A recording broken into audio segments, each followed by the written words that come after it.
Weekend असो किंवा वीकडे, आमच्यासाठी मात्र सर्व दिवस सारखेच. कारण आमची हृदया लवकर उठते आणि तिच्यामुळे आम्हालासुद्धा लवकरच उठावं लागतं. ती लवकर उठल्या कारणाने घरातली कामेसुद्धा पटापट आवरली जातात. ही एक चांगली गोष्ट आहे.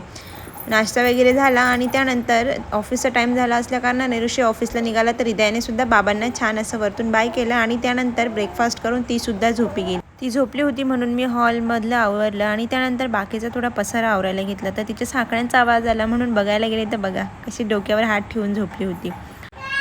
ती झोपली होती म्हणून मला भांडे तर काही घासता नाही आले, म्हणून मी कपडे वॉश करण्याचा निर्णय पहिले घेतला. त्यानंतर मी मस्त तिच्यासाठी हे व्हेजिटेबल्स उकडवून ठेवले होते.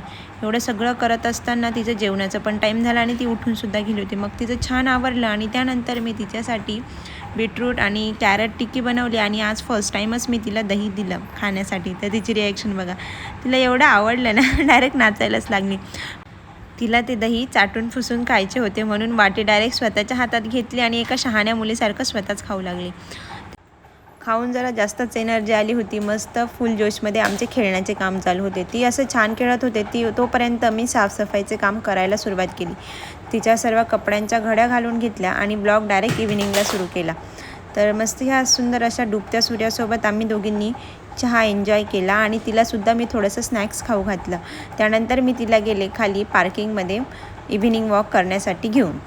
इव्हिनिंगचा तो टाईम ना ती खरंच खूप एन्जॉय करते आणि आल्यानंतर ना सुद्धा थकलेली नसते. हे बघा, अजून पण तिचा खोडकरपणा काही संपलेला नव्हता. त्यानंतर मग काय, ऋषी आला आणि तिच्यात अजूनच एनर्जीचा संचार झाला. आमचे डेली रिच्युअल्स डान्स. तर मग मस्त सुंदरे गाण्यावर असे छान ठुमके मारत तिने बाबांसोबतचा टाईम छान स्पेंड केला. तोपर्यंत मी मात्र माझा स्वयंपाक आवरून घेतला आणि हृदयाला औषधं देण्यासाठी घेतली, कारण तिचं जेवण ऑलरेडी झालं होतं.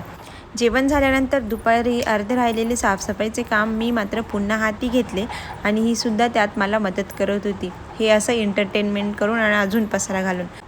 माझी दया आली म्हणून तिने स्वतःच काम करण्याची मोहीम तिच्या हाती घेतली आणि मला कांदे निवडायला मदत करू लागली.